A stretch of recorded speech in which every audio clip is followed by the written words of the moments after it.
Okay, good afternoon, everyone, to our attendees from India, and good morning to our participants from Europe. Thanks a lot for joining this webinar. I'm going to get started now. I'm Andrew Smith. I'm Head of External Relations at ELIXIR, and I'll be chairing this webinar. So I start by thanking you all for joining. So I will start in a moment by just giving you a brief introduction to ELIXIR, explaining how it works and giving examples of some of the activities that you can benefit from. My colleague Frederik from ELIXIR Belgium will then talk to you about the RDM kit, and also where that sits in ELIXIR's research data management activities generally as well. And it's a fantastic resource that researchers all around the world can contribute to and can also use as well. Shandar Ahmad, professor from Jawaharlal Nehru University and also chair of the APbians Association, will then talk to us about data accessibility, integration and management for Bioinformatics Research Lab in India. So we have a perspective of what's happening in Europe and also some of the challenges and opportunities of a research lab in India that's active in bioinformatics. We'll then have a short break. And then after that, my colleague Melissa Konopko from the ELIXIR Hub will talk to you about some of our human data activities that are taking place in Europe. And then Katharina Lauer will talk to you about some of the infectious disease and COVID-19 related activities that are taking place in Europe as well, in which you can benefit from. And then finally, and last but not least, Arfa Jabin, who's the president of RSG India, the Student Council, will also give a perspective on data accessibility and management challenge for bioinformatics students across India as well. And at that point, after the talks have been given, we'll also come back to an open discussion. So I'm going to move now to give you a little bit of context to ELIXIR itself, which will hopefully set the scene and also present to you some of the services and activities that scientists in India can benefit from at the moment as well. But before I do that, I think it's also good to just set out some of the challenges that we face globally, because this helps to explain why ELIXIR was set up and what the purpose of ELIXIR is. And hopefully these challenges are well known to everyone on this webinar as well. So with high throughput technologies now, from genomics to proteomics to metabolomics and image data, for example, there are large volumes of data, which gives us new opportunities, but it means that we need to have efforts to coordinate this across countries, because it's impossible for any one organization to be able to manage this data deluge. So in Europe, that's really the initiative, and ELIXIR is the initiative to try and manage the data deluge across countries by connecting those organizations together. But it's not just the volume of data that matters, it's actually the diversity of the data. Again, scientists have opportunities of connecting and interpreting data from different data sets, but if they're using different standards and they're not connected currently, then that poses problems and challenges. So again, the rationale for ELIXIR was to try and help to coordinate and connect these across Europe to try and make these data more interoperable and fair, findable, accessible, interoperable, and reusable. What's also a challenge, but an opportunity at the same time, is the fact that globally, data sets are being generated from research labs all over the world. And scientists all over the world are accessing databases and software and tools and standards from other countries and other research institutes as well. So it's also important that we don't just think about national solutions, but we think about international collaborations and opportunities as well. And then finally, the theme of the need to have sensitive solutions for sensitive human data is also very important as well. And you'll hear more from my colleague Melissa on this later. But obviously there are many instances where data cannot be transferred outside national boundaries, but yet we want scientists to be able to access those data sets transnationally. So we need a mechanism and a structure that allows for data to stay locally, but the analysis to be able to be provided transnationally as well. So these are some of the challenges that we faced in Europe that led to the establishment of ELIXIR. But there's also lots of opportunities as well. If we look at the benefits of open data, for example, this is a study that was done last year in ELIXIR that shows how many companies, small to medium-sized enterprises, rely on public data as part of their business model. And I know in India, there's many bioinformatics companies that are becoming increasingly active as well. And hopefully that you're able to build links and connections with these organizations over time. So for example, in Europe, of the 50 small to medium-sized enterprises that we surveyed, 76 of them responded that without data from the public repositories, for example, in ELIXIR, they wouldn't be able to offer their product or service. So it's really important that we recognize that we also need to make connections and links with companies as well. So that gives you some of the context and rationale to why ELIXIR was created, some of the challenges that we face globally, and also some of the opportunities. Well, ELIXIR itself is an intergovernmental organization, and you can see here that membership is currently from European countries. So most of the countries that are active in bioinformatics in Europe have become a member of ELIXIR, and it's the Ministry of Science that actually becomes a member. And then the country creates an ELIXIR node. And I'll come back to explain that in a little bit more detail in a moment as well. But what it means is that within the network of ELIXIR, the vast majority of leading universities and bioinformatics institutes are part of this network now. And we bring together over 700 scientists and data scientists and bioinformaticians in the network in Europe. When a country joins, they create an ELIXIR node. And so for those of you who aren't aware about ELIXIR, you may actually have already worked with or been using some of the services that are run by ELIXIR nodes. So for example, the European Bioinformatics Institute, EBI, is one of the nodes in ELIXIR. The Swiss Institute for Bioinformatics is a node in ELIXIR. And what you see is that across Europe, the maturity of an ELIXIR node varies, the size of the ELIXIR node varies, and the scientific focus varies as well. But our mission is to try and connect and coordinate all of these national data infrastructures across Europe so that we can build a coordinated single infrastructure that makes it easier for scientists to access them as well. The services that our partners in the ELIXIR nodes provide, they include databases, and you'll hear some examples of these in a moment. They include software tools, training materials, resources to make data fair. They also include some national computing resources as well, so some national supercomputing centers, and then also data management support, which my colleague Frederik will talk to you about in a moment. So these are all of the services that ELIXIR partners through the nodes provide. Now, most of them are available to any scientist and bioinformatician around the world to access. So even if the individual is in an institute that's not part of ELIXIR, or in a country that's not an ELIXIR member, you can use most of these services.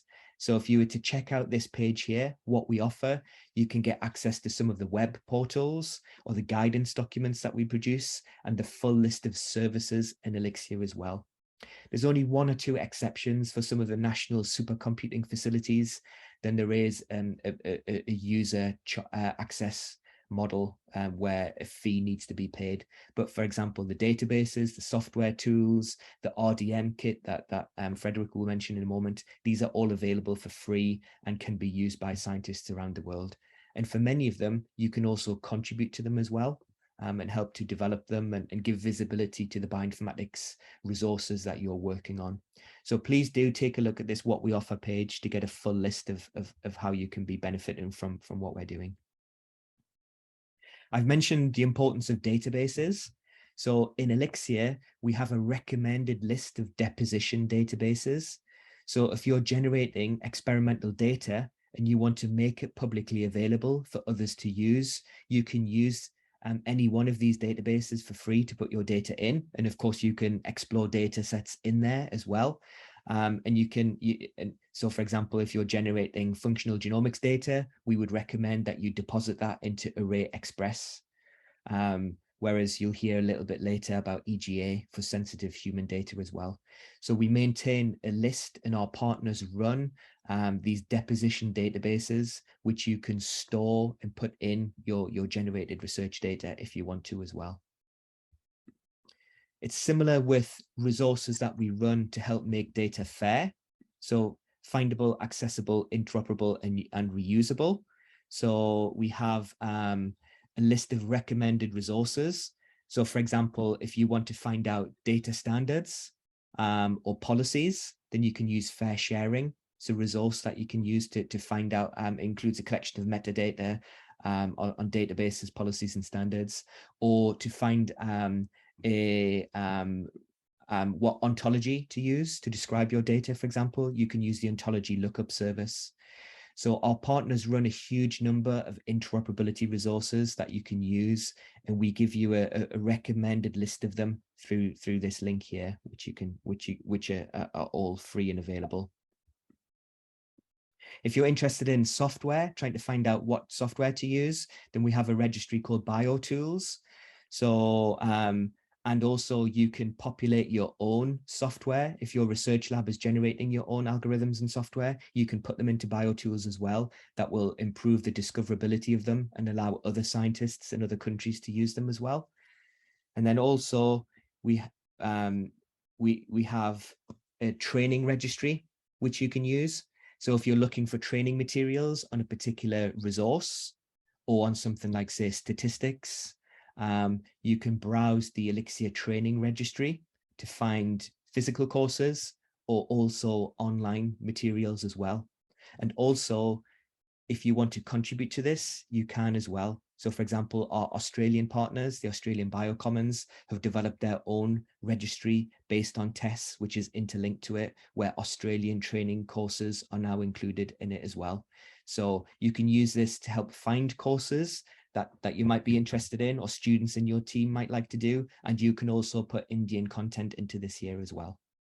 So they are just some of the examples of the services in ELIXIR that are free and available to everyone to use, and which you can also contribute to. And my colleague Frederik in a moment will talk to you about some of the research data management activities. But I just wanted to finish by giving you some other recommendations of things that could be of benefit to you as well. So one is the ELIXIR job vacancies portal. So we currently have, or we typically have, around 50 job vacancies live at any one point on this vacancy portal. That includes job vacancies from ELIXIR nodes, but also academic institutes in general and industry. Anyone can contribute vacancies to these. So if you want to improve visibility for posts that you have open in India, you can put them in. Or if you're searching for jobs in Europe, then you can also use this functionality to have a look for them as well. And then finally, if you want to continue to engage with us and find out more about these services and activities that I've mentioned, you can follow us through Twitter and LinkedIn via these channels here. You can get access to a lot of our videos and previous meeting events and so on through our YouTube channel. And we have a program of webinars on other themes as well. So we often have a webinar every 2 weeks about a particular resource in ELIXIR, which are open to anyone. And also a lot of public events that you can come to as well. So please do make sure you connect to these channels to stay in touch with us. And that's where I'll finish my talk now. I'm going to just check if there are any questions that have come up, or ask David or Joe to introduce them. There's two in Slido. The first one, in which scientific domains does ELIXIR have activities? So that's a really good question. So whoever posted that, that's a really, really good one. So ELIXIR covers the broad spectrum of life sciences. So although this webinar today has a focus on data management in general, and also human data and infectious disease, these are portfolios where ELIXIR is quite active at the moment, for obvious reasons, in the area of infectious diseases, and because it's really important in the area of human data to try and connect what's happening across countries. We also have activities taking place in almost all other scientific domains in the life sciences. So we have activities in proteomics and metabolomics, so some technology focused areas, and also the galaxy as well.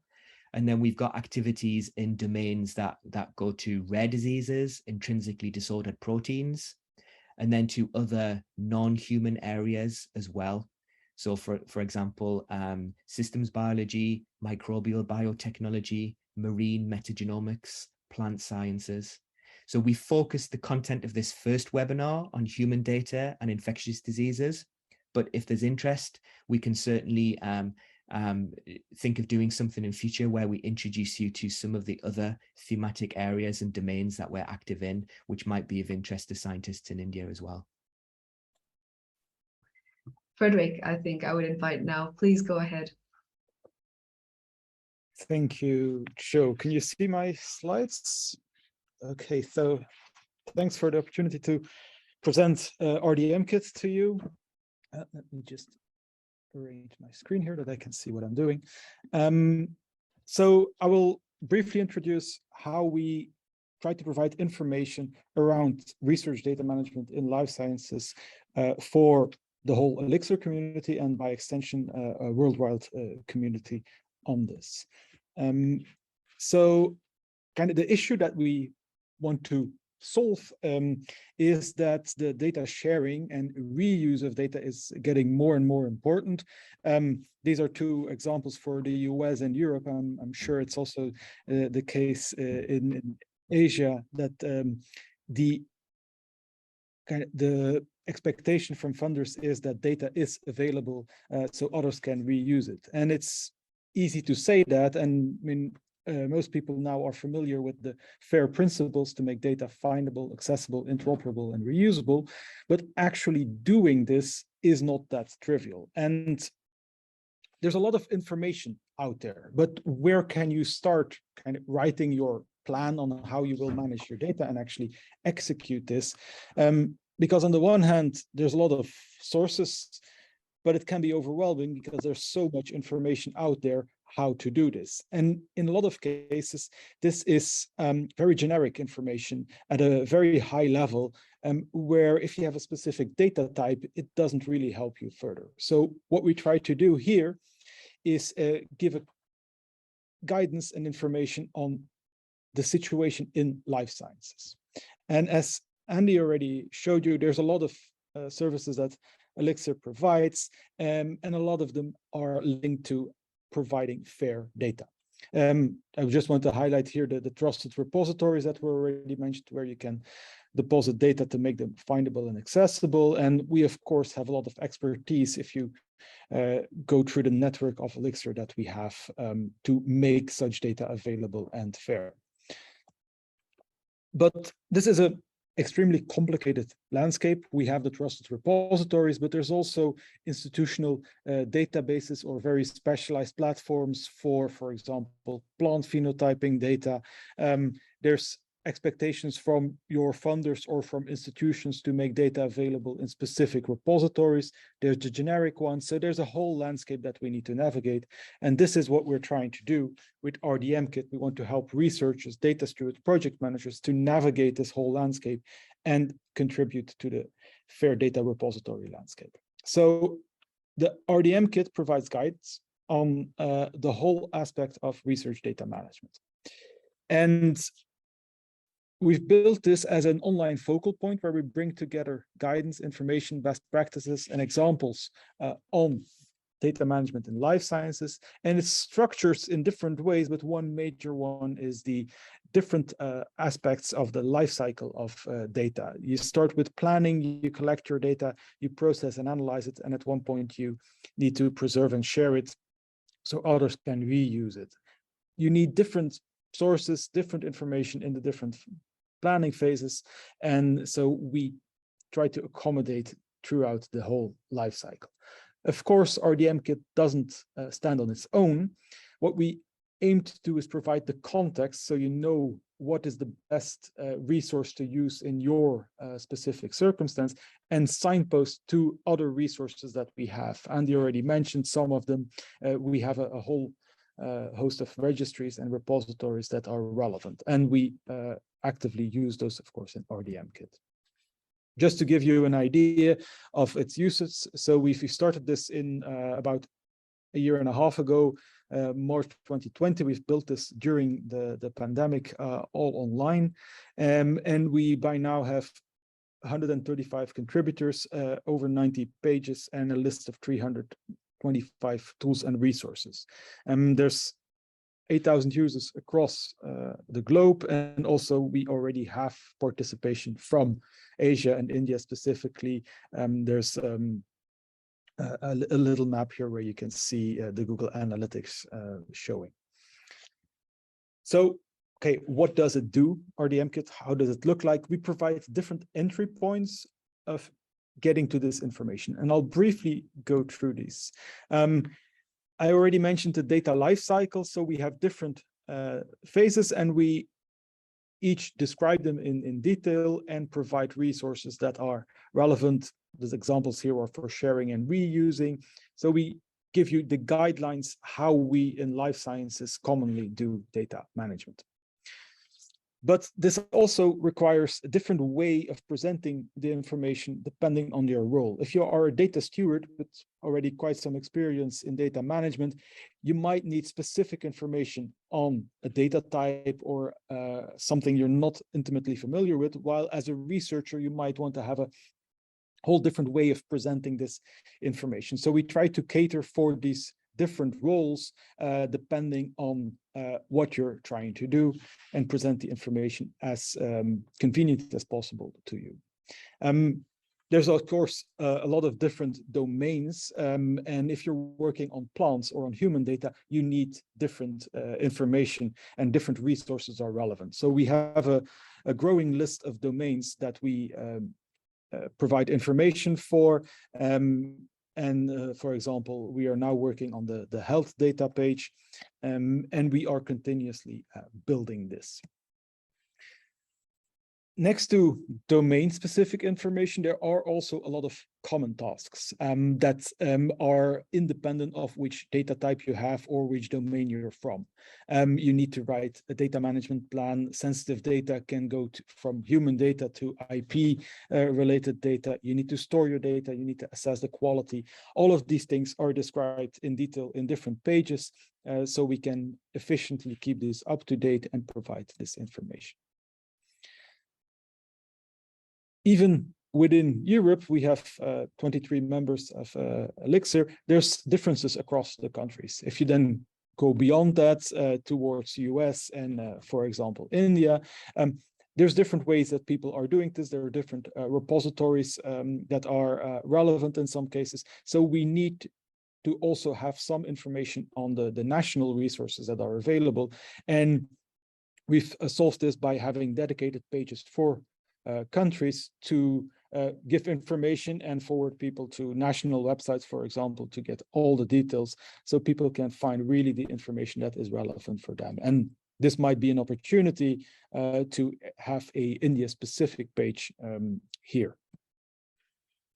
And one of the final kind of ways of accessing data, and a really important one, is what we call tool assemblies. We not only want to give you kind of, this is how you can do things, we want to give you very concrete examples. This is how it's being used in a specific institute, in a specific country. And so we now have already a quite nice portfolio of examples where you can see how others have solved a specific problem. And just to give an example, in Luxembourg, they have a Transmed, which supports projects on translational biomedicine.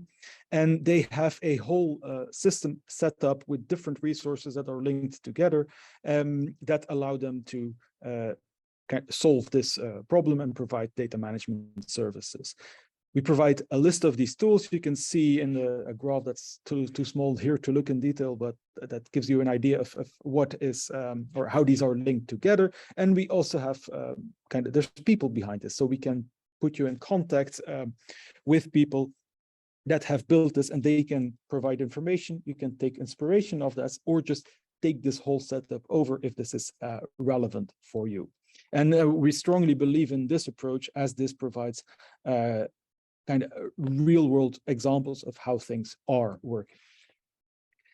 As mentioned, we use the registries that are relevant for ELIXIR, and we link out to those. What we try to do in RDM Kit is provide the context, so that we don't just give you a list of things, but we can provide context of kind of in what case or in what scenario would you want to use this or that resource. And we do this for tools, for standards databases through fair sharing, and also for training materials in events through tests. RDM Kit is not the only one or the only resource within ELIXIR that does something on data management, and we are collaborating across the different resources. For example, with FAIR Cookbook, which is a resource from the FAIR Plus project, which provide detailed recipes with code examples and goes in all the nitty-gritty details that you need for specific data types. We refer to them for all of these details. We provide the high-level context in RDM Kit. And also the data stewardship wizard, which is developed mainly by the Czech and Dutch node. They provide a hierarchical list of questions where you can go into detail for your specific situation, what a good way of setting up your data management plan would be. In RDM Kit, we cannot go into that much detail, but we link wherever relevant to data stewardship wizard to provide, again, the context. And in this way, we link up in a bilateral way each of these resources to kind of get the best of all those worlds. So this way we can use RDM Kit to showcase all of the FAIR services that ELIXIR provides. I'm not going to go through those in detail. And it's really important that this is a community-based effort. So this is an open contribution and editorial process where we try to be as inclusive as possible. Our main way of working is through GitHub, but we also enable, for example, Google Docs for people that aren't familiar with this versioning system.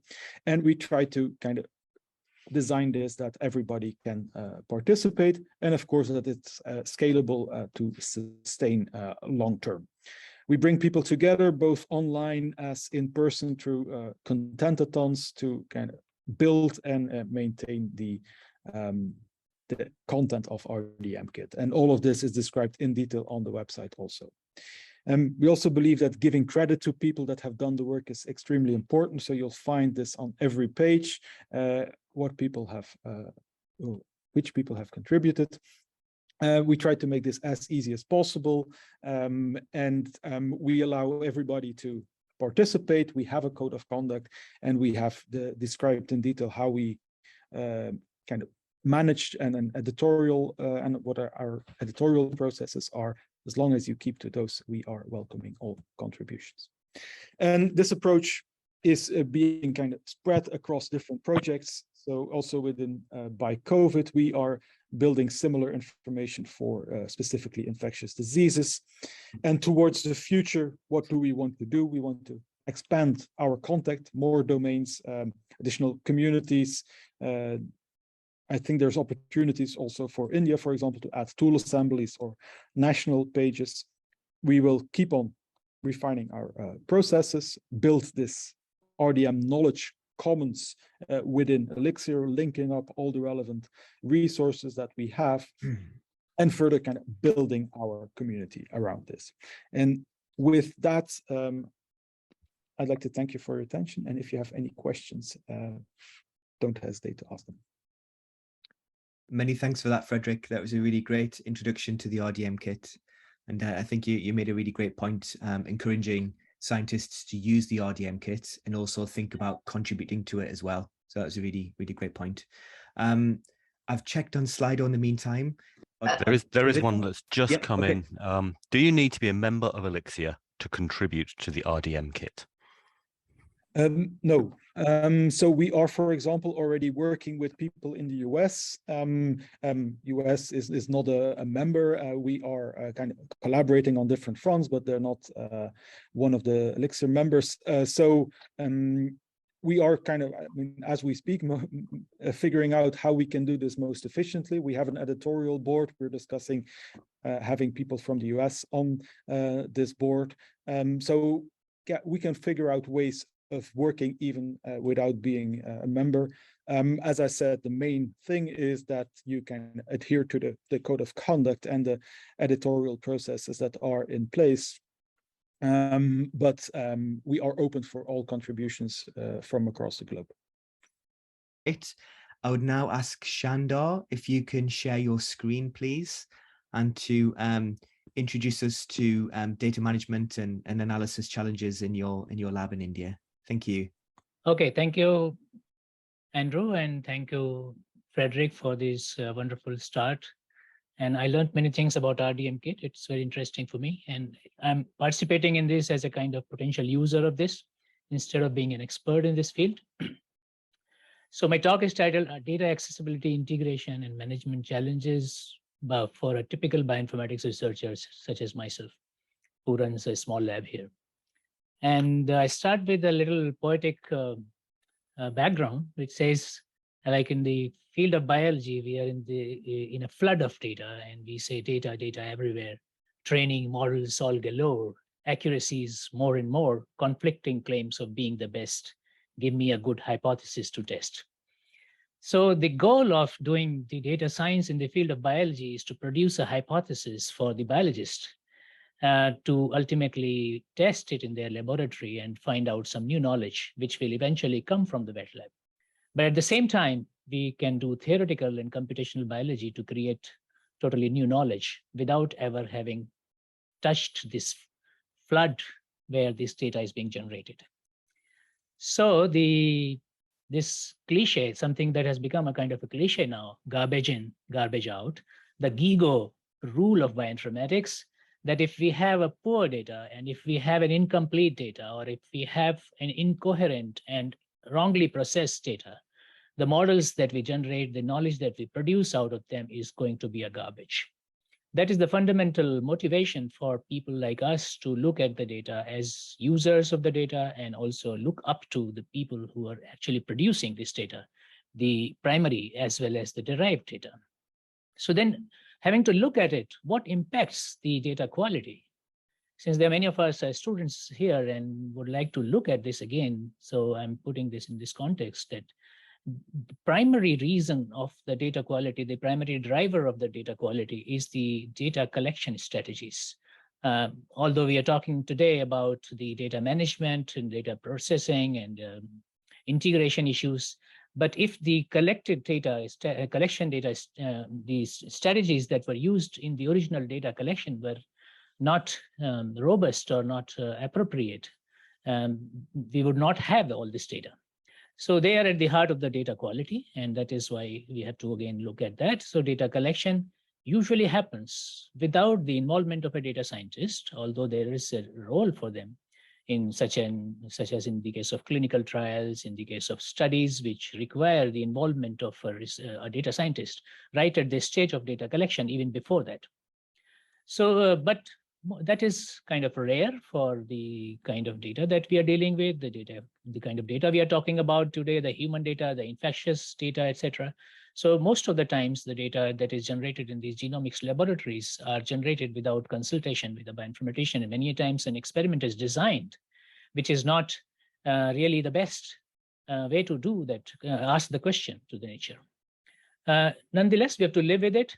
So a bioinformatician usually has no control over the quality of data produced or soundness of the experimental design. That's what I said. Yet the bioinformatician may turn a quality data into garbage. He can contribute to this garbage by producing this data by any of these things, such as faulty preprocessing, poor integration of the data. They do not understand what this entity means and what this entity means. Are they linked? Do they mean the same thing or different?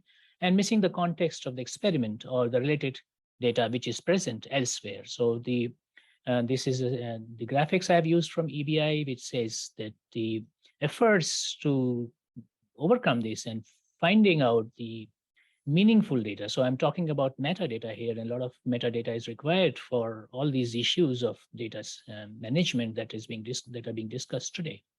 So certain standards have been attempted, and developing standards such as control vocabulary, development of reporting guidelines, schema, format of the data in which you put it, data distribution, identifiers, and some of them excellently were talked about by Frederik and Andrew.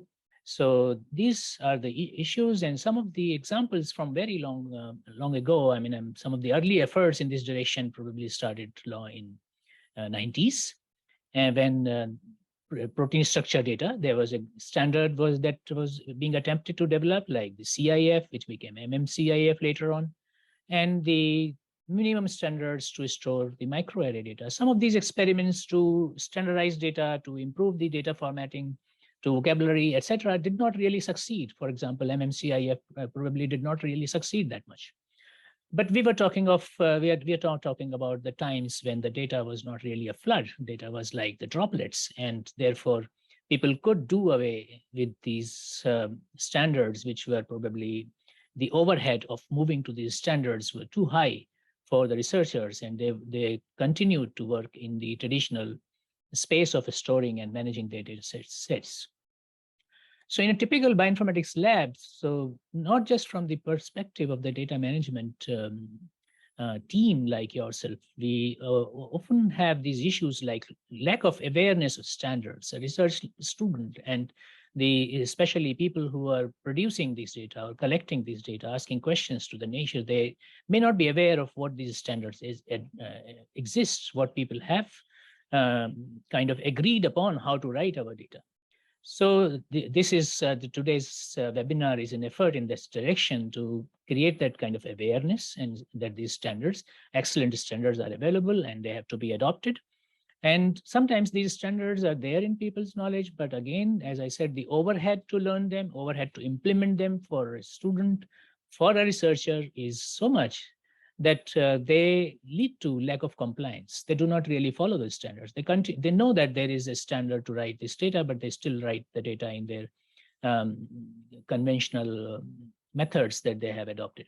So and in certain areas, the standards are really not available. If I'm producing a data which is totally different and which has an information which has not been seen by researchers earlier, so the standards may not be immediately available. So there is a need for finding those standards and finding these current standards which can be utilized to kind of write my data and manage my data. Lack of APIs. So many times these are data sets. So one APIs are at the heart of management standards where we store the data. Can I directly access this data without having to download and the software to access information? I'm using a programming language in which I do not have APIs. So do I have to integrate with another programming language? So these are the kind of issues that our students, our researchers might face it in the field of bioinformatics. And the poor understanding of the reusability issues, such as the licensing conditions and such as how we reprocess the data before we integrate. So poorly integrated data, and which is caused by the inconsistent schema. And somebody may be storing the expression data at the tissue level and single cell level and the bulk level, and the same tissue and the same cell may look sounding similar. And sometimes they may be using different language, and the scope of the entities that are being used may not really match, and therefore there is a lot of even redundancy in the data. And when we reuse it, we might overestimate the information that our data contains. So we have to go from these chaotic silos on the left to the coherent knowledge on the right. Can we organize this data which is being generated by the research labs in silos, the management through robust management techniques as ELIXIR is doing, and through other standards that people have to adopt? So what has to be shared and in how organized it could be so that we can identify what is there and so that the reusability becomes convenient.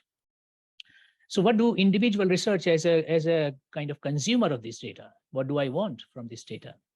I want to have a good accessibility to this data, that it should be available to me at a good bandwidth. It should be available to me without much issues of privacy, without having to look at much of the licensing issues, without having to bother about who has generated this data and what are the conditions, how much attribution I need, etc. Or even if there are conditions, they should be easy to implement for me.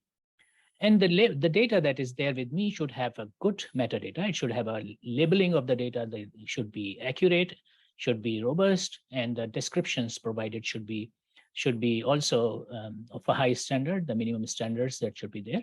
And so sometimes we access the data, but we cannot figure out what is the data actually I'm dealing with. So it's a lot of effort in the data pre-processing for a researcher goes into actually trying to understand the data. What is there in the columns, what is there in the attribute names, what is there in the data entries, and what are the missing values? Do the missing values refer to 0 value or a NaN value or just a missing value? So these kind of the labeling and description of data sometimes is found missing, and we struggle a lot in trying to figure out that information, and that is where the standards of writing this data and data sharing becomes important. Then cross-referencing of the data is another thing that is very important, that we have a data produced by one lab, we have a very similar data produced by another lab. And these two labs have just deposited the data. So just depositing the data into a repository is not sufficient. I have to really know the full link between one data and the other in terms of the features that these or attributes this data is using, and in terms of the object names that it is using. So cross-referencing of the data, that definitely requires some management unit to really understand individual data sets and provide cross-referencing. So seamless update cycles while I'm analyzing a data. Many a times this data gets updated, sometimes the data gets removed altogether, sometimes the corrections are made, and some of them have a periodic update, some of them have an irregular updates. So how these data are updated, can I keep track of these updates in a seamless manner? This also becomes an issue for a data user like myself. So what are the APIs for live access and efficient preprocessing without needing to download and my data, and can I do some kind of processing right there at these providers' sites? So the licensing issues are also, people are now trying to get to understand how to utilize, what license to give to my data if I'm depositing it, and what license is already linked, associated to a data that I'm downloading and using it. So these licenses are now becoming more and more standards. There is a growing awareness, and that is where the data management organizations would do well to provide this in a handy manner, so that when I access the data as a researcher, I know exactly what kind of analysis I can do. And so that many times I might do an analysis which I cannot really report later on. So data taken from public resources, data taken from different kind of licensing conditions has to be really understood very well. Where to store my data, this is another issue, that one researcher produces a data and he leaves, and then my lab continues to keep accumulating this data. So for instance, if somebody is doing a molecular dynamics trajectory, generates 10 terabytes of data, then another person generates 5 terabytes of data. And in the end, I will have petabytes of data in which probably nobody else will ever use in the future if not properly documented. So the storage issues become important, and how to deal with this. And of course, once I have the data in the repositories, can I really find this in a quick time? So can I find what I need in a real time? So again, this all requires having good metadata, having good keywords associated to each data, having proper organization. So that is what we expect from the data management tools and as a researcher. So entity mapping problems, so as I said, so the same item may be known by one name in one database, by another name in another database, and the scope of the terminologies may be very similar. Sometimes the gene expression data may be written in terms of the PBMC, sometimes just the blood, sometimes the specific cell types. So, and can I put them data together? Can I carry out a meta-analysis from this data effectively, so that some new knowledge can be generated, which is unambiguous and which is processed uniformly? Finally, so these efforts, ELIXIR is doing a wonderful effort, and we have a lot to learn from this RDM kit and these tools. And the Indian initiative in this direction, there are a number of organizations which are interested in data management standards. So one major initiative is from the Department of Biotechnology, which is a funding agency from the Government of India in the field of biotechnology, has developed this institute called Indian Biological Data Center, which runs under the Regional Center for Biotechnology, which is close to our institute actually. And there are other two more major agencies I can name here. NITI Aayog, which was earlier Planning Commission. Every 5 years, they used to have a national policy on the government policies. And NITI Aayog is also interested in developing data centers. ICMR, Indian Council for Medical Research, is also trying to accumulate, compile the data which is produced from the projects which this agency has funded. So different agencies who are actually funding their research, they are trying to collect this data, trying to make this effort, but we are far from having even put the data together, and far from even having. So a lot of money has gone into many projects. Many of these projects have been funded during 5 to 10 years or last 10 to 15 years. And many of these projects were actually funded to produce databases. But these databases are not really available for public, although they have been publicly funded. And nobody knows the fate of these databases. So all that exists is a report on the database or a research paper on the database.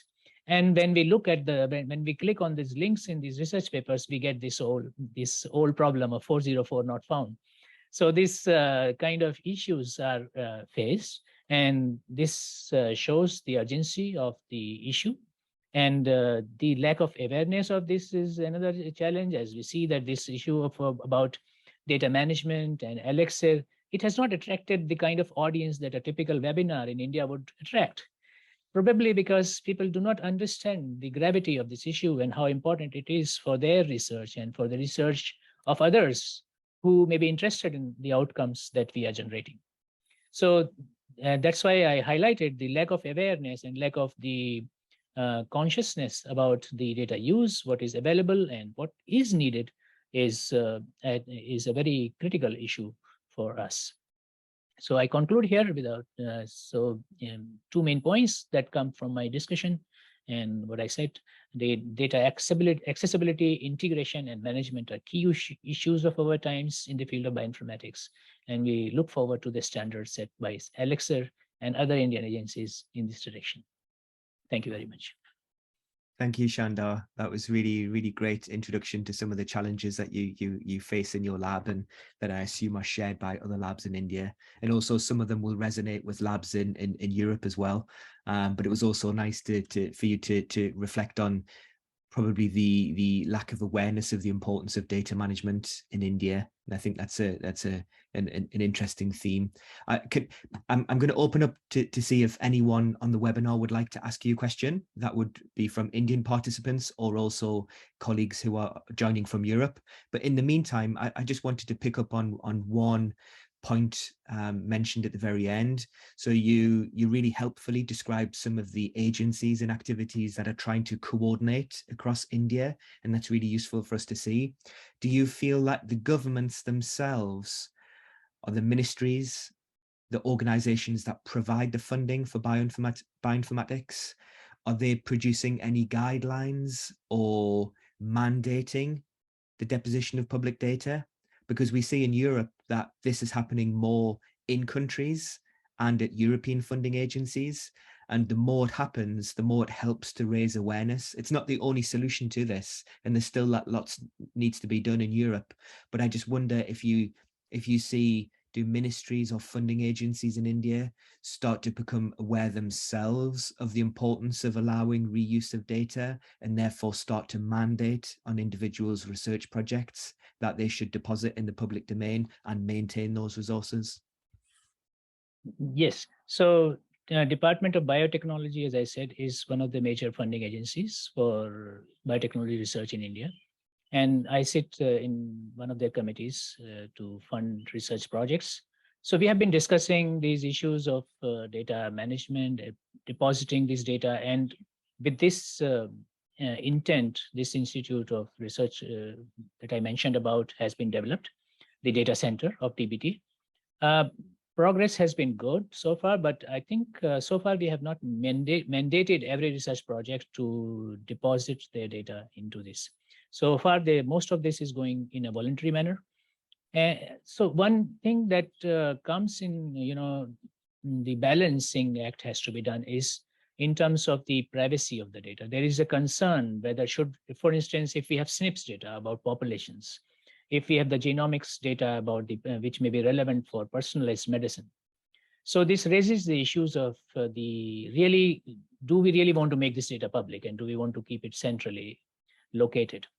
So this is an issue which is often debated. So the thoughts have not really, I would not think that they have really converged and reached to a point of policy.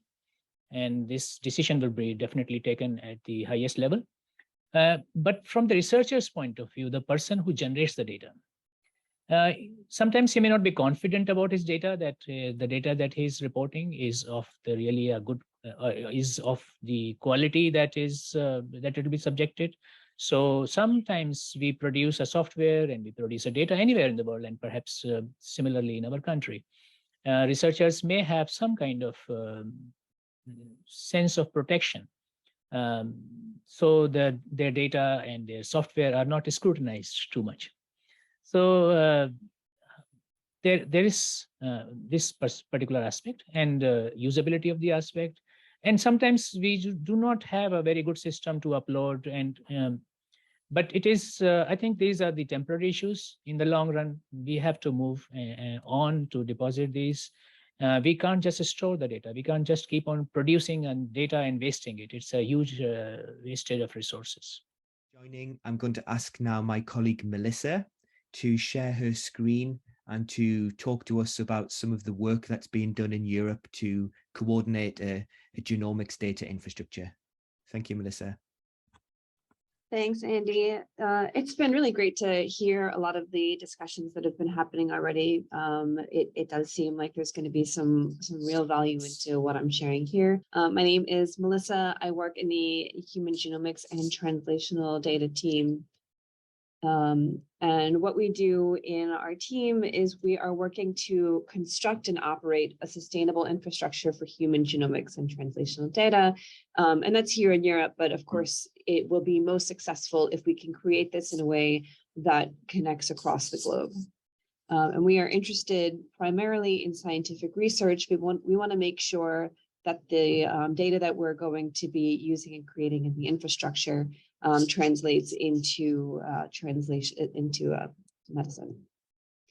So I'm going to talk a little bit about how our team works, and then I'm going to talk about human data sharing and access, as well as data discovery, both as it pertains to someone who holds data, if your institute holds data and wants to be able to share and have that data found, as well as individual scientists, if you want to be able to discover data and access it as well. And then I'll finally talk about the bigger goal of precision medicine, which we heard about being done through Genome India, and the tools that we have to be able to support that big goal. So the team works mainly through our human data communities. This is in federated human data, copy number variation, and rare disease. And these have created two of our big flagship projects, which I'll be talking a lot more about through the rest of this presentation, both Beacon for search and the federated EGA for data archival and access. However, the human data communities are mainly internal. The flagship projects can definitely be used externally. So yeah, there are these three projects, the human data communities, the two flagship projects they've created. We do have our two focus groups in cancer data and health data, and those have the ability to have a little bit more outside influence. And so if you're interested in those, they're available. We are mainly also working through our key projects. These are mostly European-based, and one of the big ones that we're involved in is the Beyond 1 Million Genomes project, which I'll be talking more about as well as our key partners, which is this B1MG project is connected to the 1+ Million Genomes project. And something that I think you guys would be particularly interested in is our partner, the Global Alliance for Genomics and Health. And when we heard about the need for standards and APIs, this is really what GA4GH does. So they are the global organization that sets standards for genomic and health-related data. And so this is going to be everything from ontologies to APIs, for things for data access and for storage. And so if there is interest in getting involved in that, making sure that India's needs are heard, I know they're very, very interested in connecting up more with Asia. So this is the Beyond 1 Million Genome and 1+ million genome projects that I was just mentioning. And this is creating the basis for the infrastructure that is needed to share human and genomic data throughout Europe. So this has got your legal and ethical toolkits, as well as technical recommendations and guidelines. There is also a maturation model that I'll be talking a little bit more about later, that is to help show you the steps that are required to reach this. And we are now moving into the implementation phase on this. And while this is an internal project, there is an external stakeholder forum, which would both allow external members from India to attend and learn about the projects and technology that's coming out of there, as well as to express some of the needs that you would have in order to be able to connect up with that and ensure that some of those requirements are being considered in the creation of this infrastructure. So now I'm going to talk a little about human data sharing and access. And so this is the federated EGA that has been mentioned already by Andy. So I'm going to give the example in Finland as our use case here, where you've got hospitals and you have research labs that are all generating data. And so this data can go into the local EGA. So this is where all of the data is being stored together. And then here, the metadata only would get passed over to the central EGA. So none of the sensitive data ever has to leave the country's borders. But then once this metadata is in the central EGA, data requests can come in, and data access can then be given in the way that is best for that particular data set. So it gives you the ability to collect your data without having some of the more legal and ethical challenges that come from sharing data across borders.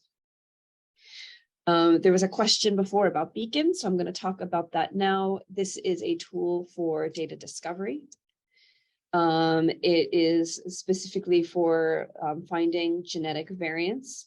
It is a very easy to implement tool if you have a data set and you want to make your data set discoverable.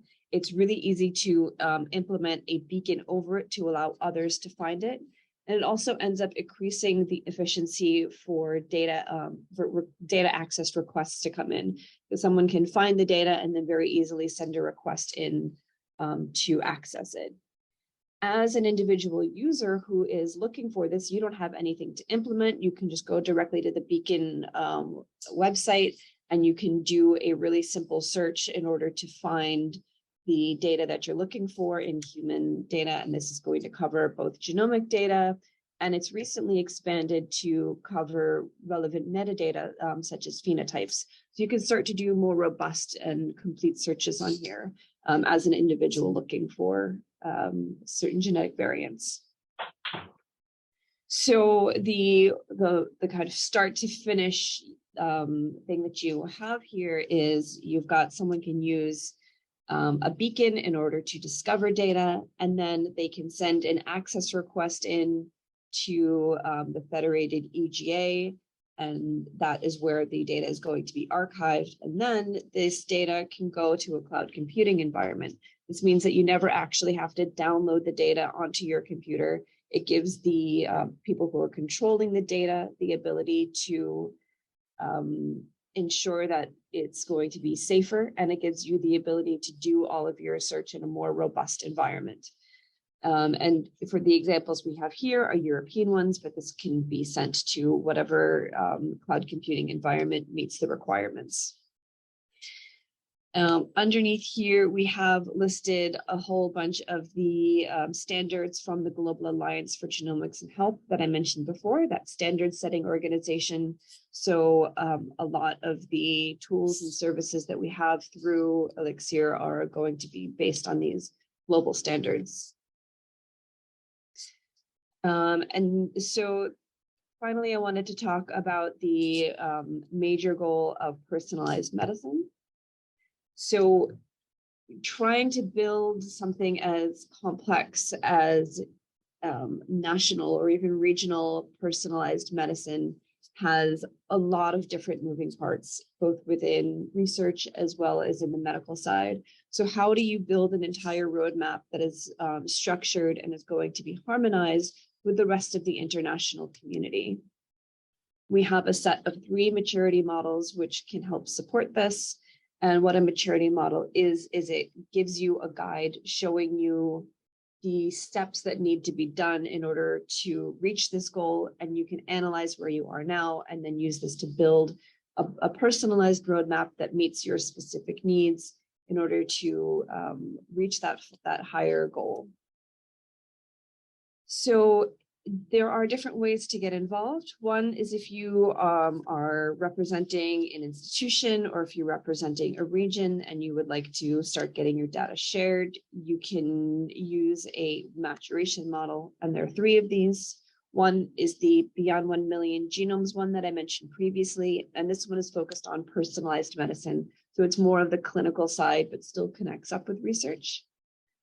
There is the federated EGA model. So if you want to start a federated EGA node, there is going to be a guide to show you how to build that.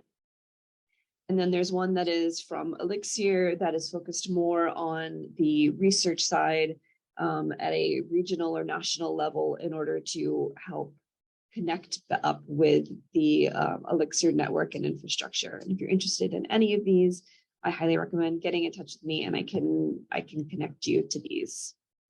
You can light a beacon, and this is something you put over your data. From my understanding, it is a simple and quick procedure in order to expose your data and have people be able to do searches on it, or you can host an EGA node.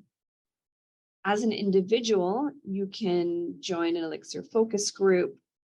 These slides are all accessible. All of these are links, and you can get directly to these. So if you wanted to search the Beacon Network, you can just click on my slides on this link and it will bring you right to that search. Now, and you can request data from the EGA. Finally, I do want to put another plug in for joining the Global Alliance for Genomics and Health. There really does need to be more representation from India. I think there is not much, if any, right now. And so making sure that your needs are being heard and the creation of these global standards is going to be really key for you as well as for the rest of the world to be able to interact with you. And that is all I have for me. Hey everyone, thank you for having me today. And yeah, as Andy said, I'm the Senior Scientific Coordinator for COVID-19 and other infectious diseases, and I'll tell you a little bit more about ELIXIR's efforts in this area. I just wanted to start with kind of a cover of the Time magazine from 2017, where they had an explicit warning saying we're not ready for the next pandemic.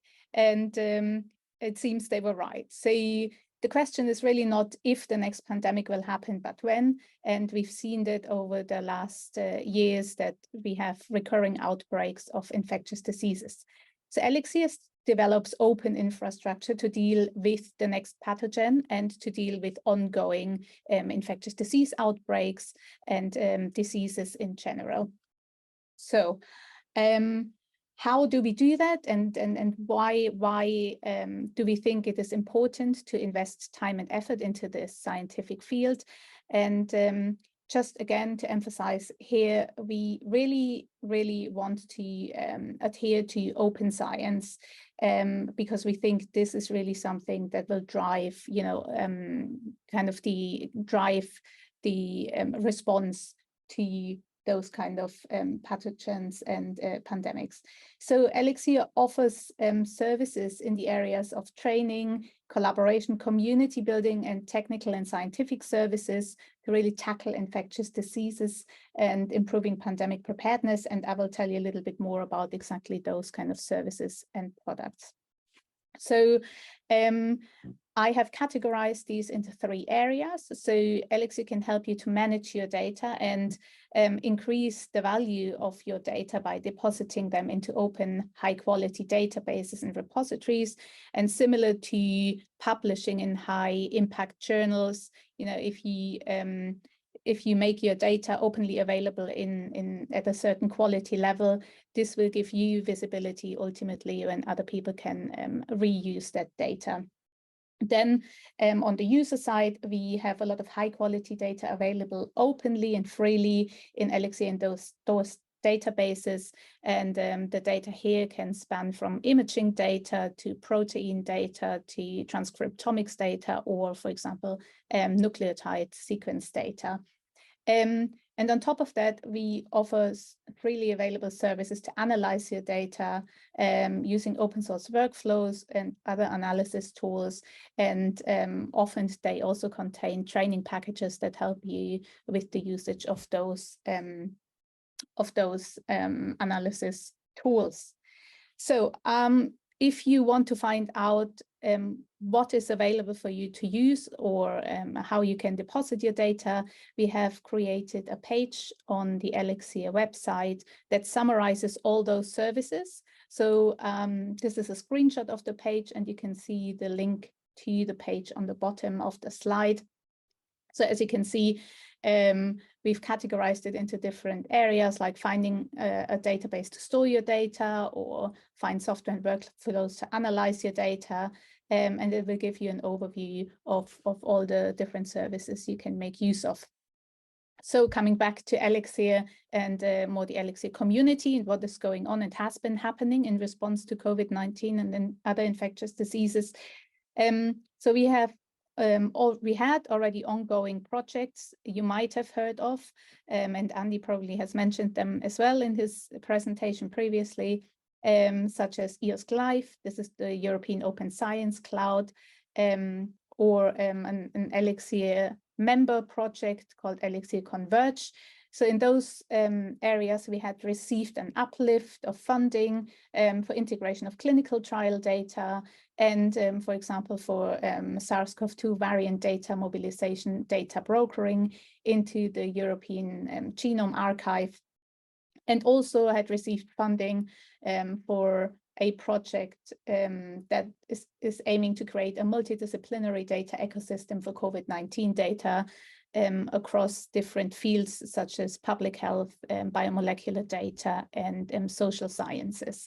So I'll focus a little bit more on the BiCovid project and the outcomes of that project and how you can make use of that. So the title of the project is Fair and Open Data Sharing in Support of European Preparedness for COVID-19 and Other Infectious Diseases. And just a couple of key facts. This is a Horizon Europe project, includes a lot of organizations, 53 across 19 countries, and is active for the next 2 years. So the objectives of the project are really to enable storage, sharing, access, analysis, and processing of research data from outbreak research, mobilize and expose viral and human infectious disease data, link data, metadata, develop metadata standards, develop analytics tools that help people to analyze COVID-19 related data, and overall really link all these services and efforts to broader initiatives in Europe and globally. So to give you a little overview of what this looks on a more technical level, so you can see on the left side, we have a lot of data producing organizations, such as hospitals or research centers, and they generate data that needs to be made openly available. Here we distinguish between open research data and access controlled data. So this can be patient data, for example, and we have different options for people to deposit their data. So for example, data that can be made openly available is data such as protein structures, genomic sequences. And we provide several databases where this data can go. Or if you are dealing with access controlled data, there are opportunities such as the viral data, SARS-CoV-2 data hubs, or the federated EGA, and Melissa has spoken about that in her presentation, where the data is not openly available and you need to go through a data access committee. So you can see in the middle layer a couple of those data bases that come under the umbrella of the project, and all those resources are made available through a portal called the COVID-19 data portal, which is an umbrella platform that kind of summarizes all those services and makes it easier for users to discover what data and what software and tools are available. So I invite you to just have a look on the COVID-19 data portal. Maybe you find something that is of interest to your research work. So here is just a screenshot of what the portal looks like, and you can see there's already a variety of data types on there: viral sequences, expression data, imaging data, cohort data. But in the future, within the BioCovid project, this will expand to different disciplines, more public health related, or as I mentioned, the social sciences. So what is different about the BioCovid project? For us in ELIXIR, we often deal with biomolecular data, but here we're really trying to link up to socioeconomic data and patient and health data as well. This is something new and very exciting, and would help researchers to ask really big questions, particularly around the pandemic. So for example, which containment measures worked best, or which vaccines worked best against which variant, which is currently quite difficult. But hopefully the BioCovid project will be a start to, in the future, be able to ask those kind of questions and connect these diverse scientific fields. Just to give you another little overview of the core services coming out of BioCovid, and in the middle box, that has moved a little bit, sorry. So really the services coming out of the BioCovid project fall into data storage, discovery, mobilization, connection and linkage of data, and analysis and integration of data. And this will help people who either generate and develop data or want to repurpose and innovate with the data. And ultimately, this whole ecosystem will help, for example, policymakers, or help you, for example, to publish your work. So yeah, I thought I'd give you a couple of concrete examples for usage that are already available. So as I mentioned, if you go to the COVID-19 data portal, you will find that there are already various data types on there that are ready for you to use. And really, we hope through opening up those COVID-19 research data, people can innovate, can develop research projects, ask research questions with this open data. And here's just an example that is quite striking and really a great example of what you can do with openly available data. So many of you will be aware of the BioNTech Pfizer RNA-based COVID-19 vaccine, which actually references one of the sequences in the European Nucleotide Archive, and this is available through the COVID-19 data portal. So then maybe focusing more on the kind of workflow data analysis side of things, the ELIXIR project has been very active throughout the pandemic in developing workflows that help you analyze COVID-19 data. There for example, analysis of within host sequence variants. You can just, I think if you later look at the slides, you can click on those links in the blue underlined words, and they will take you directly to these workflows. And on the right side, you can see they have led to a numerous amount of publications, so they are verified and ready to use. Another outcome of our work on COVID-19 and other infectious diseases is that we're trying to bring experts together around specific topics of interest and topics of importance. One of them is, for example, wastewater surveillance. A group has formed that is really looking into defining a systematic approach to metadata standardization and data harmonization in that space, identifying bioinformatics solutions that help people to analyze wastewater samples and exchanging best practices in wastewater surveillance data management. So these groups are open, and if you follow the link on the slide, it will directly take you there and give you more information on how you, for example, can contribute and join those groups. So these were just a couple of examples, but as I mentioned, everything is also listed on the ELIXIR services for COVID website. And yeah, if you have any more questions or would like to find out more, you can also email me directly. So yeah, thank you very much. Thank you for that introduction, Kathy. It was a good summary of our infectious disease activities and how scientists in India can already be using some of those services. We are quite ahead of time.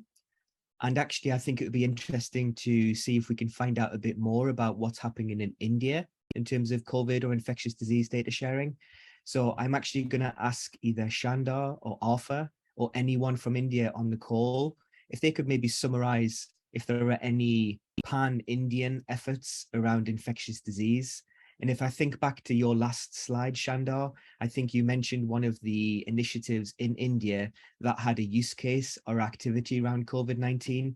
So I wonder if you could just say a little bit more about that, and it would be helpful for us within Europe to find out about those activities as well.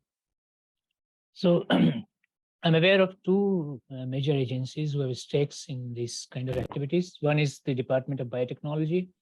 And as I mentioned, they have set up a data center. A lot of people have started depositing their data. It is not really focused on infectious disease, but it is a general biotechnology data center. Indian Council for Medical Research is another organization which is a kind of nodal body to support medical research. They have come up with a number of initiatives, including the development of databases, AI technologies for understanding the epidemiological aspects and other infectious disease aspects. So I'm funded for one of those projects to look at the drug resistance and tuberculosis. So this is called ICMR. This is another. And there was another project that was started by the Department of Science and Technology, DST, Government of India. Mm-hmm. The project was called Indian Cyber Physical Systems, so ICPS, and it had a number of cluster projects. So individual researchers could put these projects, and they were then combined to make a cluster project by the funding agency. So one of the themes that was covered in ICPS was epidemiology, and that started before COVID actually. And it is a hugely and generously funded project, which is ongoing. I think it is already 3 years, and number of projects have been funded. People are developing their databases. But if you would be more interested in kind of central repositories of databases and all, some initiative under this ICPS project has some progress has been made, but they are all, I think, in early stage, and a lot more work has to be done in this field. Sure. Thank you for that summary, Shandar. And also for the link to this as well, Bipin. Thank you for that. Yeah. Did anyone have any questions or follow-on points they would like to raise on infectious disease or COVID? Kathy? Can I anything? actually ask, Shandar, during the pandemic, did you have any national sequencing initiatives? I think the leading agency that was working on it was this institute called IGIB, Integrative Genomics, and I don't know, Indira Gandhi, what is the full name? Arfa can remind me the full name. That this is for and integrative biology. Yeah, so IGIB and I think, and another was apex body of National Institute of Immunology. They had this body which was collecting these databases, and I think some sequencing was done as part of this project. Okay. I don't know exact numbers and what are the outcomes, but yeah, there was the genotyping and even data collection and what kind of genotypes exist in India. A lot of work was done, and they published a number of papers in this field as well. Okay, thank you. So there is a central repository, I think they have maintained for different variants of SARS-CoV-2 under INSACOG, and that was a consortium of 52 institutes. So that data is not yet open to access, but they have collected lots of sequence variants of SARS-CoV-2 and deposited. But that data is not yet open to public. We'll move on now, and I'll introduce Arfa Jabin, who is the president of the RSG India, so the Student Council for Bioinformaticians, and start by thanking you for your help in preparing this program and dissemination as well. And Arfa will talk to us about data management from a more of a student perspective. Thank you for giving me this opportunity to talk about data accessibility and management challenges among bioinformatics students in India. And so before that, I would like to introduce to RSG India to the audience. And RSG India is a part of ISCB-SC, International Society of Computational Biology Student Council, and it is to create a space that unites students interested in the interdisciplinary field of computational biology. It creates a platform for networking, ideation, and spreading awareness about the scope of the field. And RSG India has members from all over the country, and it is now creating new nodes across the university and institutes in India. So we have lots of recent activities. We conduct webinars, sessions, and panel discussions. We had our first student symposium in 2019. We organized several competitions, like recently we have conducted scientific writing competition in 2019. And this is the current team we have, and you can contact us on this Gmail ID, and you can visit from our website from here to get more information. And you can also become a member. Just scan this, you will get the application form, and then we will review the form and we'll add you. Now coming back to my presentation about database data management accessibility challenges. So in time of rapid growth in the bioinformatics and genomic fields, bioinformatics support facilities face new and diverse challenges. So different issues can be explained in three headings. That first is information collections, storage, access, and use. Second is security and privacy of bioinformatics data. And third is regulation, constraints, and legal issues, which Professor Shandar has already talked about the legal issues. And so to understand what are the current challenges, what are the current issues the students are facing in the field of bioinformatics, we have conducted a survey and asking the questions regarding the data storage facilities, data accessibility issues, and what they do in case of they want to use the control data if the data is not open, funding situation, and also the other challenges they face in their research. So we have got 36 responses so far in like 3 days. So mostly are 75% of them are PhD student, and others are mostly master's students. And the area of research are mostly sequence analysis and machine learning and structural bioinformatics and other areas which you can see in the screen. And the types of data analysis they do is mostly high throughput data analysis and transcription factor and the DNA protein sequence manipulation. And then the technologies they use are listed here. The deep learning they use NGS, omics data analysis, mathematical modeling and machine learning model, and whole genome sequencing. So the statistics here is 84.8% use bioinformatics software for their research, and mostly they use open source softwares. So and 87.9% has the data driven research, and about 51.5% has responded the data required for the research are not easily available. So that's first issue we have found. So data portals and databases that they use are listed here. So they have given us the different data sets or different databases or portals they use. So we asked question if the data portals are easy to use. So for most of them, it's easy to use, and for rest of them, it's like fine. They're okay with the data portals. And what they do in case of controlled data sets. So it's very interesting to see that they do different things in case of they find control data access, mostly right to the resource person.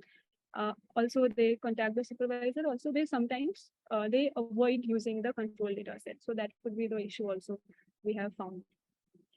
So now about data storage.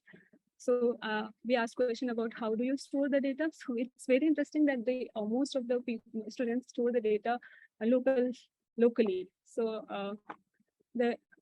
that's one of the thing we could notice, that they use local, so they use their own computer system to store the data, and also they are mostly like satisfied, and they're like fine with the data storage system. It might be like they are using small data sets or something like that. So the major challenges we asked in their research work is, interestingly, they have found that they don't have adequate training. So that's the challenge they face. And also there is like, mostly have reported there is a lack of training in the bioinformatics field that they face in their research work. And also they face a little bit of database and software issues. So now we have talked about the challenges. Now the government's initiative, what they have been doing to tackle the challenges. So there are different distributed information systems have been established under the Biotechnology Information System by Department of Biotechnology, Government of India.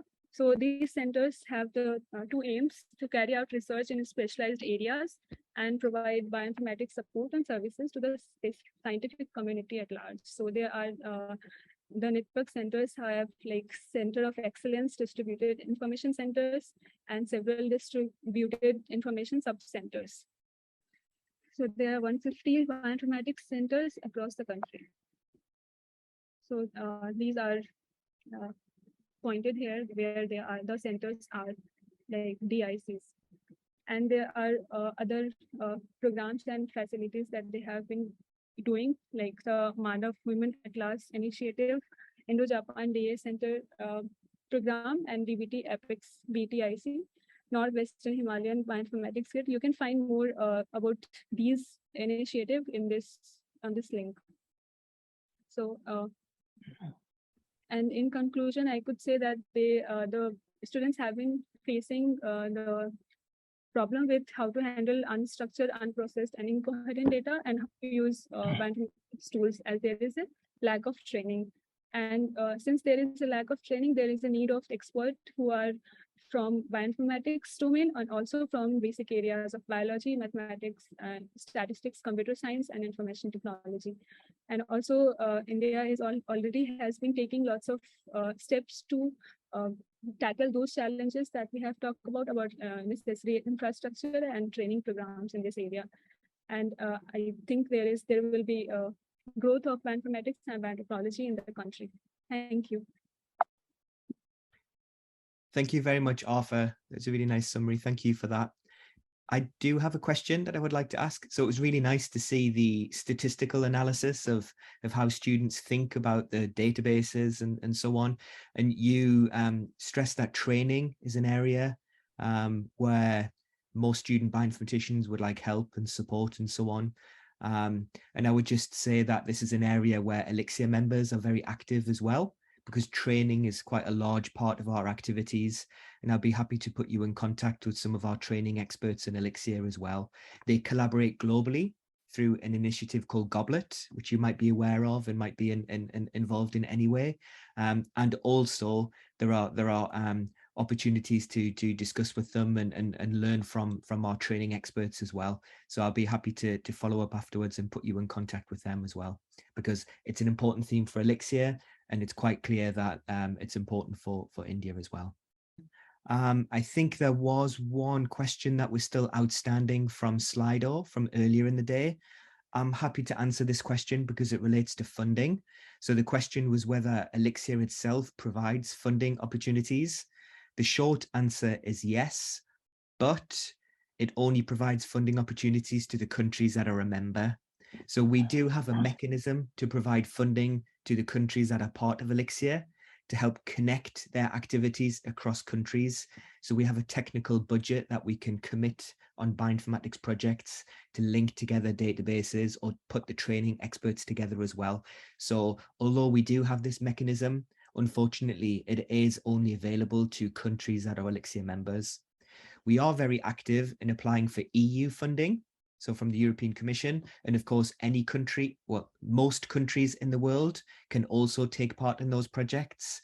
And for some of the projects that you've heard about, like ELIXIR Converge, BioCovid, B1MG that Melissa mentioned, we have some stakeholder engagement activities that if you're interested in these areas, you can connect to find out what's happening, but they themselves don't present a direct funding opportunity for you as well. So the short answer is yes, we do provide funding, but unfortunately it's only to the ELIXIR members. But yet in those projects, you can still engage with the stakeholder forums to find out more. Maybe I can just add to that. So I had a note for Belgium. The scale of Belgium is somewhat different compared to India. I mean, to give an idea, we have 11 million inhabitants in Belgium, so that's slightly smaller. But kind of what is also important for us as being member of ELIXIR, and then you could also do this through an association with ELIXIR, is that kind of for government, this is a thing they can kind of understand and can rally around. So you can get additional national funding because of this association with, because they see the bigger picture and there's a kind of, a system around it. So that helped us locally here a lot to get government on board to fund specific programs that are aligned with what ELIXIR does. So it's an indirect way of funding, of course, but it can help because it's not just something that you've invented or that you locally kind of come up with as this would be good. No, this is kind of supported by a global coalition of researchers, infrastructure people that agree. So you can also use that and leverage that to get more government on board. But of course, this depends on your local context, which I'm not familiar with. Yeah. Thank you, Frederik. So we had two questions on Slido. One of them is directed at Frederik. So it's a question of how can topics of interest be added to the RDM kit? So I mentioned that we have a relatively open, quite open process, as open as we can make it. So there's different routes. You can go directly through GitHub and kind of make a proposal through the mechanisms of making a pull request and kind of all the things we have there. But it might be easier just to contact the editors. So I think on the slides, there's a link, and also definitely online we have a general email address that you can mail, and then we'll get in touch and we can kind of figure out, okay, where do we put this? Because I appreciate that if you look at this for the first time, it might be a bit overwhelming to see where things fit. But there we can help to kind of get a first draft out and then kind of refine it collaboratively. So I mean, in kind of whatever route you choose, kind of a conversation with the editors will always be an important part of getting it forward and including new topics, for example. Thanks for clarifying, Frederik. I've seen that we have a second question about beacons, so I will ask Melissa to take this question. The question was whether a beacon can be lit at an institutional level, or is it for a whole country or a region? All right, I'll answer the question then. So I think it's probably ideally done at an institutional level because you want to be able to put it directly over the data set that you have. However, if you do have a regional or national collection archive of all of your data, it can be done at a much larger level. But I think usually they are generally done at a smaller scale, like an institute. So applying it over your institute is absolutely fine. David, if you are here, you're welcome to take this. Yes, my apologies. I think probably the simplest example is the beacon ELIXIR network, which is institutional level network beacons that have been lit. But these are then linked together to a degree. We know these institutes cooperate well together and people are happy to work to the same terms and conditions. But within each of those, it goes a little bit further as well. So you can have a network of networks, and the level of interaction and engagement that can happen between different networks can be managed separately from that which happens within a given network. This sounds incredibly complicated. I do apologize for making it more unnecessarily so. But one example would be, I believe there's a group working in AstraZeneca where the simplest way of sharing data across the whole of their corporate side was a series of beacons, and they share because they know who their users are and who's interrogating that. That can share at a different level, but others can then access some of that from outside AstraZeneca, and that would be a slightly different level simply because they need to protect their own IP and different levels of data at that level. So the answer to the question is yes, all of those, and probably more. You can make it as complicated as you want it to be. I have a follow-on question about what's happening in India, but actually in human data. So Melissa introduced some of the activities in member states of Europe. I wonder if somebody from one of the attendees could say, are there any big large-scale genome population sequencing projects across India or at the level of an individual state that would be useful for us to be aware of? I'm posting a link here. This is an IB, which is doing a clinical genomics project, which is for COVID-19 genomes in India. This is called Genome Surveillance Indian COVID-19. Probably they're having an effort of doing it a kind of regional survey, epidemiological in different states of India. And what I see here is they have 91,000 genomes data right on this website. Mm-hmm. So I'm not sure how many of them have been sequenced in India or how many of them are from India, but they have, I think, some good studies on phylogeny and the mutations. And so this link that I have just posted on the chat box may be helpful. Thank you, Shandar.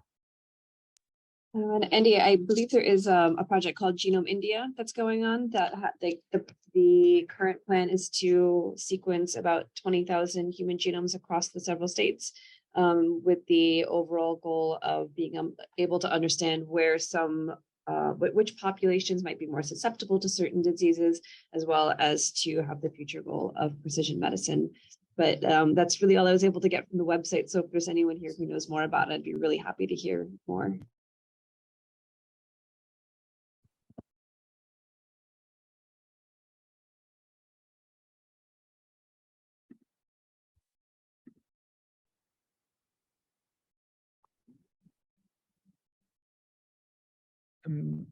Maybe I would like to come back on the training aspect. You already mentioned this, Andy.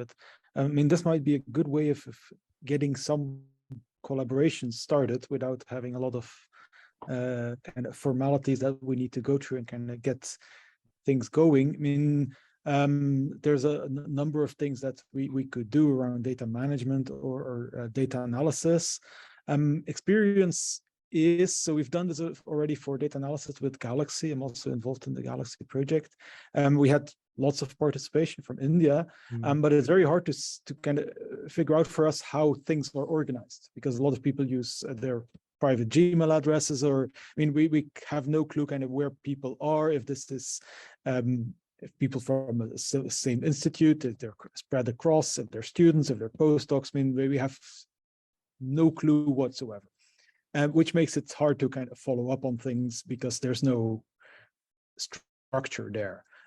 So maybe that's something there where we could see kind of how we can put a bit of, structuring in that, or work with specific institutes, student councils. I mean, whatever organizational unit is most appropriate, and there, I mean, we really need input to see kind of what is useful, because we have a lot of materials already available. So I think, of course, we need to find the right moments and time to schedule this, but that might be an opportunity that we pick a couple of topics where we can at least address some of the challenges that you've mentioned, because I mean, these are I would say exactly the same ones as here. I mean, in Europe or otherwise. I mean, making people aware, getting people to spend the effort of making data available, fair, etc. We are facing those same challenges. So I think with a bit of help to get this kind of structured, we could set up a few kind of feelers in terms of training and see where we go. It's a really good, really good idea. That's a very good proposal. I would like to kind of support it and explore how we can go about doing it. So a training program in which maybe the researchers can learn how to actually utilize, say, for instance, RDM kit or any standards. So that would be interesting to explore. Yeah, no, it's nice that we've got some avenues to develop in future as well. So it's that was the purpose of this, some things that we can follow up on and discuss further. So that was great. I want to just make sure everyone has a chance to comment or add their thoughts or ask any questions if they have them. I don't think there are any further questions. I see. Can I ask a question? Please, Bipin. Yeah. So, I mean, you mentioned that I mean, India is not yet member of ELIXIR. I mean, it is government who decide to be part of this network. So, like, if so bioinformatics community in India want to have the membership, so I mean, what is the right way to approach? I mean, because how to convey message to government that being a part of this network can help the community. I mean, how to approach this? Yeah, it's a good question. So I would probably start. This comes back to Frederik's point earlier. I think what we see in ELIXIR is that at the moment, it's only countries in Europe that are members. Any country in the world can become a member of ELIXIR. That's possible. But the governments themselves need to feel convinced of the benefit of becoming a member. So it means that the bioinformatics community in that country needs to be united and continue to get a message across to that government. And also, if I'm honest, if I look at all of the European research infrastructures that exist, I don't think India has become a member of any of them. I think, so we also need to be realistic. That's why I think it's probably unlikely to happen in the short term. It doesn't mean that shouldn't be a long-term objective, but I would say probably the most important aim would be to try and promote the importance of bioinformatics and data management and coordination of these activities across India with the relevant government departments. Because with that, you should hopefully be able to secure more national funding so that even if the government decides it will never join ELIXIR, which actually might be the case, because there isn't a long history of the Indian Ministry of Science becoming a member of European research infrastructures, at least then you're able to get new funding, new activities to be able to connect across and then make a pitch to them about some of the things that matter most, like training, like awareness raising when it comes to data management. So I think we probably just need to have some kind of short-term objectives and some longer-term ones. And I think right now it's probably more realistic to think of the short-term one about trying to build links with the relevant government departments in the topics that are really, really important, like infectious diseases, or where you yourselves, when it comes to managing data in labs, are aware there's a need for more activities like training. And then once you can build over time a better understanding of in the government's mind about why they should invest in bioinformatics, it would potentially become easier for them to become a member. But at the same time, we also want to be able to build links between experts in ELIXIR and experts in India. And so Frederik mentioned the RDM kit and also training. And I think we'll go away and have a conversation about how to best make that happen in future. You can also reflect on some of the presentations that you've had around human data and infectious diseases. Now, some of those services that you've heard, scientists can just access them directly. But if you want to contribute to them, or you want to have partnerships or collaborations around them, then we can do a follow-up call in the next couple of months to be able to think about the best ways of taking that forward. But I think training and data management are some really interesting areas. And like I mentioned at the beginning of the presentation, we focused this webinar to start with on human data and infectious disease, but that's not the only scientific domain that ELIXIR is active in. So it's also possible over the longer term that we also have more discussions on other scientific domains that are where there's synergies between India and ELIXIR, like, for example, say plant sciences, for example. So there's lots of things that we can do in future. Joe, did you want to comment on this?